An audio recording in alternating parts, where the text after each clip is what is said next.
మీద గ్రామ సభల జోరు, దావోసుల సీఎం సారు టూరు, మంచి సినిమాలే తీస్తాడట వర్మ గారు, ప్రమాణం చేసిండు ట్రంప్ సారు.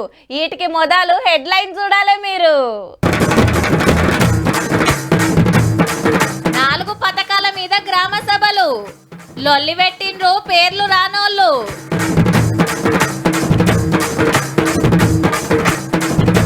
లీడర్ల కొట్లాటలన్నీ యాక్టింగ్ అట, 3 పార్టీల మీటింగుల ఈ మాట.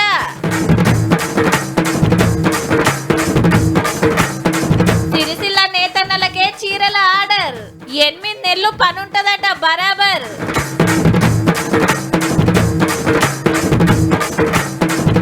బీర్ల కంపెనీలకు లొంగదట గవర్నమెంట్, ఎంతో కొంత పెరిగేటట్టుంది రేటు.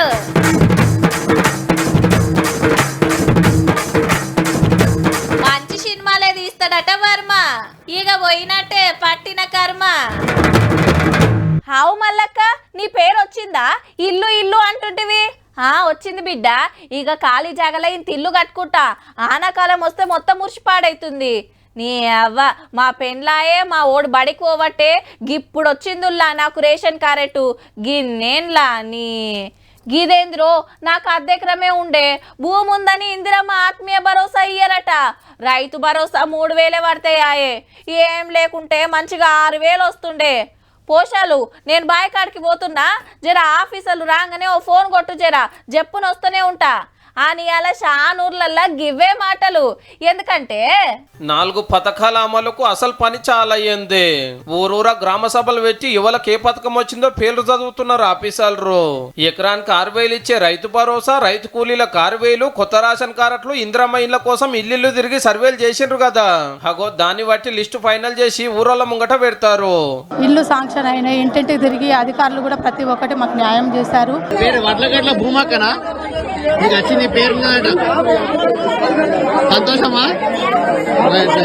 అయితే పేర్లు రానులు నారాజు అయ్యిండ్రు.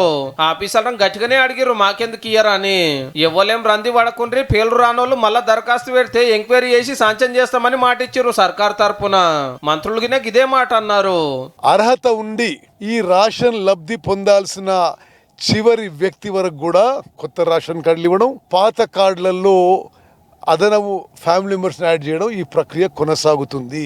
సరే అని చాలా మంది కోపిన్ కారట్లు ఇందిరమ్మ ఇళ్లకు మళ్ళా అప్లికేషన్ రాసి ఇచ్చిండ్రు. ఇల్లు గురించి కోటేసుకున్నా ఇది వరకు కానీ రాలే. 30-40 ఏళ్ళ నుంచి కిరాయికుంటున్నాం, ఇప్పటికి ఇల్లు లేదు. రేషన్ కార్డు ఇంతకు ముందు కూడా అప్లై చేసినాం, రాలేదు అప్పుడు. ఇప్పుడు మళ్ళీ అప్లై చేసి గత ప్రభుత్వం మాకేం చేయలేదు, కనీసం ఈ ప్రభుత్వాన్ని గుర్తించి మా పేరెక్కించి మాకు ఇందిరమ్మ ఇల్లు ఇవ్వాలి. ఇది ఎట్లుంటే చెల్ భూమి జాగాలు ఉన్న వాళ్ళకే అన్ని ఇస్తున్నారు, ఏం లేని మా సంగతి ఏందని ఆడాడ లడాయి చేసిరు కొందరు.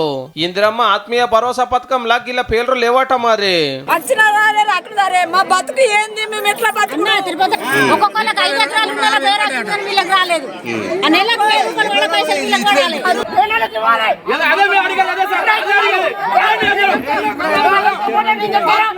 యాదాద్రి జిల్లాలో సర్కార్ జాబులు చేస్తోళ్ళకి రేషన్ కార్డులు చిరన్లు అయ్యింది.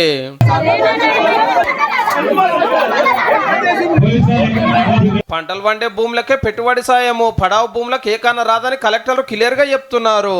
యోగ్యమైనటువంటి భూమికి ఏదైతే ఉందో దానికి పెట్టుబడికి ఇస్తారు. సాగుకి యోగ్యం కానటువంటి భూములకి రైతు భరోసా ఉండదు. పబ్లిక్ అంతా పథకాల కోసం కొట్లాడుతుంటే ఫ్లెక్సీల మా ఎమ్మెల్యే ఫోటో లేదని, పేరు పెద్దగా రాయలేదని కారు పార్టీ కార్యకర్తలు లడా ఎత్తుకున్నారు. ఇంకో 3 రోజులు ఇదే నడుస్తుంది, రోజుకొక ఊళ్ళో. పథకాలలో పేర్లు రానోళ్ళు ఎవరో ఎంక్వైరీ చేయించి ఫైనల్ లిస్టు తయారు చేస్తారట. లేలే అంత ఆగమాగం చేస్తున్నారు అనేది ప్రతిపక్షాల మాట. అర్హత కలిగిన వారందరికీ కూడా ఇందిరమ్మ ఇల్లు ఇస్తాం. స్థలం ఉన్న వాళ్ళనే సమాచారం సేకరిస్తుందనే ఆందోళన అవసరం లేదు. స్థలాలు అందరికీ అందుబాటులో హైదరాబాద్ లో ఉండవు అనే అంశం కూడా ప్రభుత్వానికి తెలుసు. ఎప్పటికంచెలో ఎదురు చూస్తున్న ఈ 4 పథకాలు జెండా వందనం నాడు అంటే 5 నాడు సురువైతాయి. ఇక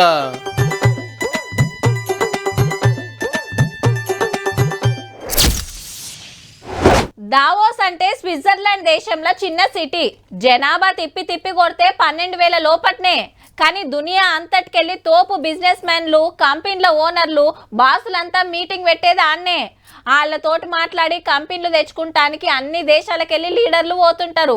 పతేడు మన కాంచెల్లి పాత మంత్రి రామన్న పోతే ఇప్పుడు ముఖ్యమంత్రి రేవంత్ రెడ్డి సారు, కంపెనీల మంత్రి శ్రీధర్ బాబు సారు పోతుండ్రు. చూద్దాం పాండి మరి ఇవాళ ఏం నడిచిందో. దావోస్ లో మీటింగుల మీద మీటింగులు పెడతాండ్రు మనోళ్ళు. దునియాల పేరువైన కంపెనీల ఓనర్లు బాసులతో చర్చలు చేస్తున్నారు సీఎం రేవంత్ రెడ్డి సారు, మంత్రి శ్రీధర్ బాబు సారు. మన ఫోర్త్ సిటీ డెవలప్మెంట్, కంప్యూటర్ల కంపెనీలు, ఏఐ టెక్నాలజీ మీద మాట్లాడుకున్నారు. Amazon, Unilever, Skyroot aerospace కంపెనీలతో చర్చలు నడిచినాయి. హైదరాబాద్ లో పెట్టుబడులు పెడితే సర్కార్ తరపున మస్తు ఆసరైతం, కావాల్సిన సౌలతులు చేస్తామని మాట ఇచ్చిండ్రు. ఇంకో 2 రోజులు గిట్లు ఇదే పనులు ఉంటారు. అటు ఆంధ్ర సీఎం చంద్రబాబు సార్ సుత పెట్టుబడులు తెచ్చుకునే పనిలోనే ఉన్నాడు. మీరు నజరేసిండ్రో లేదో దావోస్ లో గజ్జునవానికి ఎంత సలి ఉంటది. కనుమల్లంతా బందోబస్తు గర్మి కోట్లు వేసుకుంటే చంద్రాల్ సార్ ఈడెట్లుంటాడో ఆడగట్లనే ఉన్నాడు. కొడుకు లోకేష్ అన్న వేషం మారింది గాని సార్ అయితే మారలే. అక్కడ ఉన్న తెలుగులతో మీటింగ్ పెట్టి గిట్లా అన్నాడు. ఆంధ్రప్రదేశ్ లో ఇంటి దగ్గర కూర్చొని వర్క్ ఫ్రం హోమ్ అవకాశాలు ఎక్కడుంటాయో ప్రపంచంలో మొత్తం తీసుకొచ్చి ఒక వర్క్ ఫ్రం హోమ్ హబ్ గా తయారు చేయాలని నా కోరిక. ఉత్తమ కార్యకర్తల ఉరుకులాట ఎట్లుంటదంటే బ్యానర్లో మా లీడర్ ఫోటో లేదని ఒకళ్ళు, పేరు రాయలేదని ఒకళ్ళు, శంకుబండల పేరు కింద రాసిందని ఒకళ్ళు, స్టేజ్ మీదకి విలువ లేదని ఒకళ్ళు, మాట్లాడికే మైక్ ఇయ్యలేదని ఇంకొకళ్ళు బట్టలు చింపుకొని బజార్ల దుంకులాడి రచ్చ రచ్చ చేస్తారు. ఆ పార్టీ ఈ పార్టీ అని ఏం లేదు, అన్ని పార్టీల కార్యకర్తలు గింతే. అయితే వారెవ్వా నడిమిట్ల సెంటర్ మంత్రి బండి సంజయ్ సారు, అటు కాంగ్రెస్ ఎమ్మెల్యే కవ్వంపల్లి సత్యనారాయణ సారు, ఇటు బీజేపీ లీడర్లు మానకొండూర్ల డెవలప్మెంట్ కార్యాలకు 3 పార్టీల లీడర్లు వచ్చిండ్రు. మంచిగా కొంతమంది షో కదా, అబ్బా వీళ్ళు ఎప్పుడు లేచి కొట్టాడుకుంటారా అని షో చూస్తారు కొంతమంది, ఇంకా కొట్టాడుకుంటారు కూడా చూస్తారు కొంతమంది. హౌ మరి ప్రోటోకాల్ మర్యాద అని ఫోటోలని పడని పార్టీ కార్యకర్తలు పంచాయతీలకు తయారైతారాయే. కరీంనగర్ పార్లమెంట్ లో ఈ పార్సల్ ఎక్కడ కొట్టాడాలి కావాలి, అందరం కలిసి ఉంటాం. ఏమన్నా చిన్నగా ఉంటే బయట అందరు ఒక్క కాడు ఉన్నారు కాబట్టి గిట్లా అంటారు. లేకుంటే ఎట్లుంటదో మాకు తెలియదా సారు అన్న. మీరు అనుకోకూడదు మేము కొట్లాడుకోము, అట్లా మీ ముందు నడుచుకుంటారు అంతే, ఏం కొట్లాడుకోరు. ఎక్కువ కొట్లాడు, ఎక్కువ కల్మషము, స్వార్థం ఉంటే ఆరోగ్యం ఖరాబ్ అవుతుంది. ఎన్నికలప్పుడు మాత్రమే విమర్శలు చేసుకోవాలి, తిట్టుకోవద్దు, విమర్శలు చేసుకోవాలి. కానీ ఎంత ఎక్కువ తిడితే అంత తోపు లీడర్ అనేటట్టు తయారైంది తెలంగాణలో రాజకీయం. బీజేపీ నాకు ఓట్లేసారు, మోడీ గారికి ఓటేసారు, సత్యనకు మీరే ఓట్లేస్తారు, శరద్ రావుకు మీరే ఓట్లేస్తారు. మీ ఓట్లతో మేము గెలుస్తాం. మాకు పాకిస్తాన్ బంగ్లాదేశ్ ఓట్లు వేయలే. నాకు కరీంనగర్ లీడర్లు కలిసి ఉంటామని మాగా చెప్తారు గాని ఈ మీటింగ్ కు కౌశిక్ రెడ్డి సార్ వస్తే తెలుస్తుండే కథ ఎట్లుంటదో.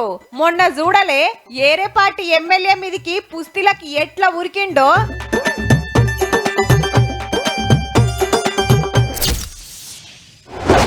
ఏ తాగుడు చల్లగుండా ఏం తాగుడురా, తాగి తాగి కార్యాలు ఖరాబ్ అవుతాయి.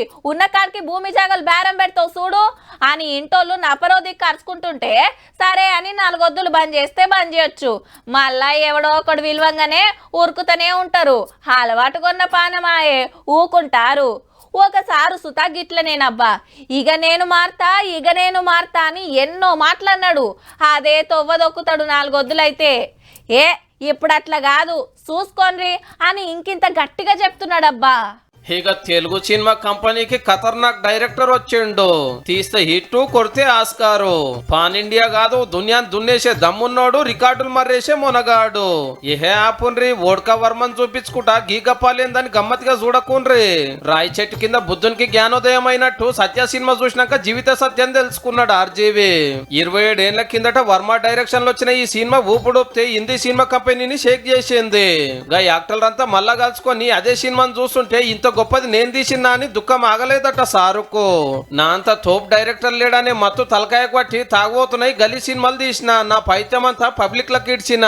సత్యాసొంటి సినిమాలు బొచ్చడి తీయవలసిన దిక్కుమాలిన సినిమాలు తీసి అందరి దిమాకులు ఖరాబ్ చేసిన అని బాధపడుకుంటా పెద్ద పోస్ట్ పెట్టిండు సోషల్ మీడియాలో. అంతేకాదు లవ్ తప్పు తెలుసుకున్నా ఈ కాంచెలి మంచి మంచి సినిమాలనే తీస్తా, నాకు ఇంతటి పేరు తెచ్చిన సత్య మీద ఒట్టేసి సత్యంగా చెప్తున్నా అనుకొచ్చిండు. అవు మరి సైకిల్ చైన్లతోటి పొరగల్ల చైతన్యం తీసుకొచ్చి బొంబాయి సినిమా కంపెనీ నేలినోడు.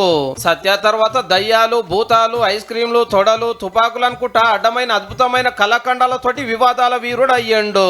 నేరాలు, ఘోరాలు, సంపుడు, నరకుడు. ఓడకా వేస్తప్పుడు పుర్రెల బుద్ధి ఊడితే తెల్లారి గదే సినిమా కథ. తీసుడు తప్పితే చూసుడు ఉండదు. ఇదేందంటే నా సినిమా నా ఇష్టము, నిన్నవాడు చూడమన్నాడని పంచులతోటి పరాస్కం చేస్తాడు. వర్మ గారి శిష్యులంతా పెద్ద డైరెక్టర్ రై తోపు హీరోలను ఆడిస్తుంటే గురువు గారేమో తాగి తందనాలాడు, గెలిగించి పంచాయతీలు పెట్టుకుంటారు. పెట్టుకున్నాడు. ఈడిగ్గిన తుర్తనిపియక లీడర్ల మీద సినిమాలు తీసి ఎచ్చిపచ్చి పోస్టులు పెట్టి కేసుల పాలయ్యే కాడుకొచ్చింది జిందగీ. ఆర్జీవి ఒక వింత జీవి, వర్మ మన కర్మ అనుకునే లెవెల్ కి ఎదిగిండు. గిసొంటి ఇయాల ఏ గడియలుగా సత్య సినిమా చూసిండో గాని జీవిత సత్యం తెలుసుకొని మళ్ళా పాత రాంగోపాల్ వర్మ అయితని శబ్దం పట్టిండు అన్నట్టు. ఏమో సారు ఇదన్నా నిక్రమేనా లేకుంటే ఓడకాయ వేసినాక పెట్టిన పోస్టు? నా సినిమాలు నా ఇష్టమని మళ్ళా అద్భుతమైన కళాఖండాలే తీస్తావా? అవును, ఇంతకు ఏ రంగులుంటాయి, డిజైన్ ఎట్లుంటది, అందరికి నచ్చేటట్టే ఉంటాయా? నేపిస్తారా లేదంటే గాళ్ళ లెక్కనే దుఃఖంలో కొనుక్కొచ్చిస్తారా? ఎప్పుడు వంచుతుండొచ్చురు? అబ్బా, అక్కలందరం ఒక్క తీరు చీరలు కడితే మస్తుంటది కదా. ఇగో గిట్లనే మురువచ్చును ఊర్ల పొంట. సీఎం సార్ చెప్పిన కాంచెలి ఎప్పుడెప్పుడా అని ఎదురు చూస్తుంటే గా పని ఇప్పటికీ ముంగట పడ్డదబ్బా. ఇక సిరిసిల్ల నేతన్నలకు సరిపోను పని. చెప్పినట్టే మహిళా సంఘాల అక్కలకు వంచే చీరల ఆర్డర్ వీళ్ళకే ఇచ్చిండ్రు. మళ్ళా 65 లక్షల మందికి ఏడాదికి 2 చీరల లెక్కన 1,30,00,000 చీరలు వంచాలని డిసైడ్ చేసింది సర్కారు. తొలుత 65 లక్షల చీరలకు అవసరమైన 4,24,00,000 మీటర్లు తయారు చేయాలని ఆర్డర్ కాపీ వచ్చింది. దీంట్లో 61,50,000 ప్రింటెడ్ సారీస్, అదేవిధంగా 3,50,000 9 గజాల పాలికాట్ సారీస్ ను ఉత్పత్తి చేయించడం జరుగుతుంది. చీరలు నేసుడు, ప్రింటింగ్ చేసుడు జూన్ జూలై వరకు ఒడిపిస్తారట. బట్ట నేస్తానికి కావలసిన దారం ఎంలాడకెళ్ళే తెప్పిస్తున్నారు. ఈ నడమనే సర్కారు 50 కోట్లు పెట్టి ఆడ యారన్ బ్యాంక్ పెడితే ఆసాములకు నేతన్నలకు మస్తు ఫాయిదా అవుతుంది. మునుపు చీరలు నేపిచ్చి బిల్లులు పెండింగ్ పెడితే 222 కోట్ల రూపాయలు ఈ గవర్నమెంటే కట్టింది. బతుకమ్మ చీరల పేరిట కమిషన్లకు కక్కుర్తిపడి సూరత్ నుంచి తీసుకొచ్చిన చీరల్ని ఇచ్చిన సందర్భాన్ని ఒకసారి గుర్తు చేస్తుంది. ఈ మాట నేను కాదు, కేటీఆర్ సాక్షాత్ అసెంబ్లీలో. మునుపు స్కూల్ యూనిఫామ్లు నేస్తానికి 65 లక్షల మీటర్ల ఆర్డర్లు గిన ఈలకే ఇచ్చిండ్రు. ఇప్పుడు మహిళా సంఘాల చీరల ఆర్డర్. ఇక 8 నెలలు కరెంటు మగ్గాలాగే ముచ్చట ఉండది, రప్ప రప్ప నేసుడే. సిరిసిల్ల నేతన్నలకు మంచి రోజులు వచ్చినట్టేనబ్బా.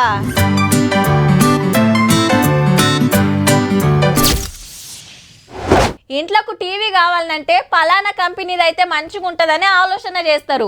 బైకో కారో తీసుకోవాలంటే గా కంపెనీ అయితేనే మంచిగా నడుస్తుంది, మైలేజీ మంచిగా ఇస్తుందని చెప్తుంటారు. బట్టలు చెప్పులు కొన్న బ్రాండ్ చూస్తారు చాలా మంది. కొందరు తినే కాడ, ఇంకొందరు తాగే కాడ అస్సలు వెనకకు దగ్గరు. గది ఉంటేనే మనసు నిమ్మలం అవుతుంది. అసొంటోళ్ళంతా ఫుల్ ఖుషి అయ్యే ముచ్చటిది. మా అన్నలకు ముచ్చట తెలిస్తే పుకట్ల 2 కేఎఫ్ బీర్లు దొరికినట్టే మురుస్తారు పో. అవు మళ్ళా కింగ్ ఫిషర్ బీర్లు సర్పోన్ సప్లై చేస్తాము, ఆపే ముచ్చటే లేదని సాటింపేసింది యూబీ కంపెనీ. నిన్నటి దాకా జిజ్జు చేసిరు, పెండింగ్ బిల్లులు ఇయ్యాలి, బీర్ల రేట్లు పెంచాలి, లేకుంటే మాల్ పంపమని సర్కారు వాళ్ళకు ఉత్తరం రాసి. సంక్రాంతికి గిరాకీ బగ్గుంటదని స్టాక్ అయితే చదిరేండ్రు. ఇక సర్కారు మాట ఏందంటే పాత గవర్నమెంట్ లో పెండింగ్ పెట్టిరు, ఎనుకో ముందో తప్పకుండా చేస్తాము, బీర్లు సప్లై ఆపద్దు, రేట్లు పెంచడం మీద కమిటీ చేసినాము, వాళ్ళు ఎట్లా చెప్తే గట్లా అంటుంది. అయినా బీల్ర కంపెనీ వాళ్ళు దగ్గకుంటే కొత్త బ్రాండ్లు తీసుకొస్తాము, మీ ఇష్టం అనే వరకు బిర్రు మీద ఉన్న బీల్ర కంపెనీ వాళ్ళు సర్రున దిగొచ్చేండ్రు. ఎందుకంటే మార్కెట్ లో 70% వాళ్ళదే ఉంది. వాళ్ళు అడిగినట్లు రేట్లు పెంచే సమస్య ఉండదు. సో ఎవరు ఏ బ్రాండ్ తాగాలని చెప్పడానికి మేమెవరం? ఎవరికి ఇష్టం వాళ్ళు అవుతారు. వచ్చిన వాళ్ళందరూ ఇచ్చి పెడతారు, సప్లై చేస్తారు. ఇష్టమైన బ్రాండ్ దొరికితే ఆ కిక్కే అలాగుంటది. మరి చాలా మంది కేఎఫ్ బీల్రే కాయిజ్ చేస్తారా?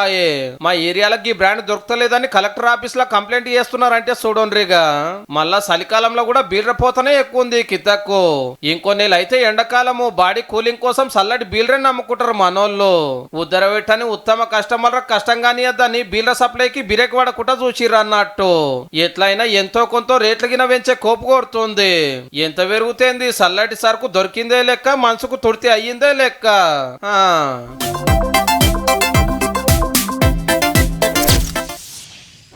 రికార్డులు కొట్టాలన్నా మా హీరోనే, అవి తిర్రమల చేయాలన్నా మా హీరోనే అని మురుస్తుంటారు అభిమానులు. ఫస్ట్ నాడు మా ఓడు ఇంత ఎదురుకొచ్చిండంటే మా ఓడు ఒక్క ఆటకే మూట కట్టిండని ఒకళ్ళని మించొకళ్ళు. వాళ్ళను ఖుషి చేస్తానికి లెక్కలు బయటేస్తుంటారు సినిమాలు తీసిన నిర్మాతలు. మీదికి చూడ ఇన్ని కలెక్షన్లు అన్ని కలెక్షన్లు అని చెప్తుంటారు కానీ వెనకాల ఇంకో సినిమా నడుస్తుంటది అంటుంటారు. గాళ్ళ తిప్పలేవో వాళ్ళు పడతారు కానీ ముందుగాలైతే గీ ముచ్చట చూడుండ్రి. సంక్రాంతికి వస్తున్నామని సినిమా తీసిన దిల్ రాజు గారి ఇంటికి ఇవాళ ఐటీ ఆఫీసర్లు వచ్చిండ్రు చెప్పకుండా. సారే 100 కోట్లు పెట్టి గేమ్ చేంజర్ సినిమా తీసే డాకు మహారాజ్ సినిమాని తీసుకొని టాకీస్లకు పంపే. ఒక్క పారే 3 సినిమాలకు పెట్టని పైసలు ఎక్కడి అని అనుమానం వచ్చిందో ఏమో. ఇన్కమ్ ట్యాక్స్ ఆఫీసర్లు వచ్చి ఇల్లు ఆఫీస్ చెక్కింగ్ చేసిండ్రు. సారోళ్ళ ఇంటామెను బ్యాంకుకు దోల్కపోయి లాకర్లు తెరిపించిండ్రట. తెలంగాణ సినిమా సంఘం పెబ్బగున్న దిల్ రాజు సారోళ్ళ బిడ్డింట్లో కూడా చెక్కింగ్లు అయినాయి. అట్లనే పుష్ప 2 నెంబర్ సినిమా తీసిన మైత్రి మూవీస్ మేకర్స్ పార్ట్నర్ల ఇండ్లు ఆఫీసులు సుతా జల్లడబట్టిండ్రు. 100 కోట్లు పోసి తీస్తే నేషనల్ అనుకుంటివా ఇంటర్నేషనల్ అనుకుంటా సూపర్ ఆడబట్టే. Mango media company owner singer Sunitha madam పెన్మిటి రాము సారోళ్ళ కంపెనీలో కూడా చెక్కింగ్లు అయినాయి. 10 మంది కాదు 20 మంది కాదు 55 టీములు మబ్బులైన దిగి గచ్చిబౌలి, కొండాపూర్, హైటెక్ City, Jubilee Hills, Banjara Hills ఇట్లా 8 జాగల జల్లడబట్టిండ్రు. ఏడేం దొరికినాయి బయటికి చెప్పలే గాని ఒక్కనాడే గిందర్ ఇండ్ల మీద ఎందుకు పడ్డారంటే మన నిర్మాతల పైసా పతారా అట్లున్నది మళ్ళా.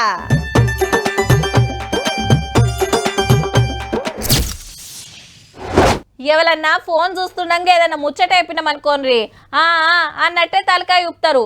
అటు వెనక ఏమైనా నేను చెప్పిన పని అని అడిగితే నువ్వు నాకేం చెప్పినావు ఎప్పుడు చెప్పినావు అని అంటారు.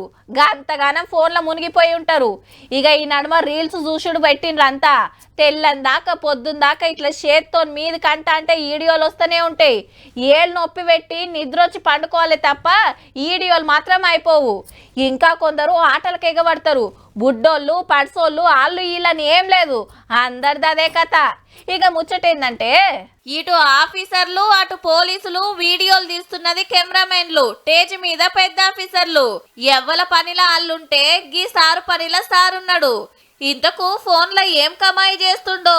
ఓ కొడుకో రమ్మి రమ్మి ఆడుతుండు ముద్దుగా. ఆడుకో సారు ఆడుకో. పేరు మలోలా, ఆంధ్రాల అనంతపురం జిల్లాల రెవెన్యూ ఆఫీసర్. ఎస్సీ వర్గీకరణ అభిప్రాయాలు చెప్తానికి కలెక్టరేట్ల మీటింగ్ పెడితే పక్కకు 2 కలెక్టర్లు ఉండంగా సుత మన సారేమో పరాకతిగా ఆన్లైన్లో రమ్మి ఆడబట్టే. ఆయనతో కళ్ళు వీడియో తీసి సోషల్ మీడియాలకు ఎక్కిస్తే చూసినోళ్ళంతా మెచ్చుకొని మెడల మీద వేసుకుంటుండ్రు.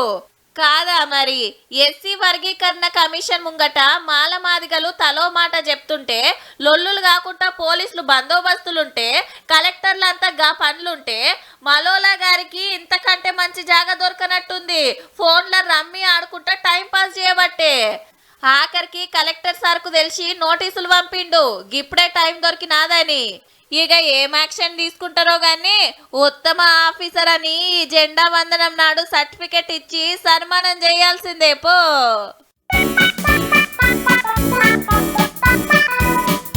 చూసిండ్రు కదా ఇక ఇయాల్టి తీన్మార్ వార్తలు. ఉంటాం మళ్ళా. నమస్తే.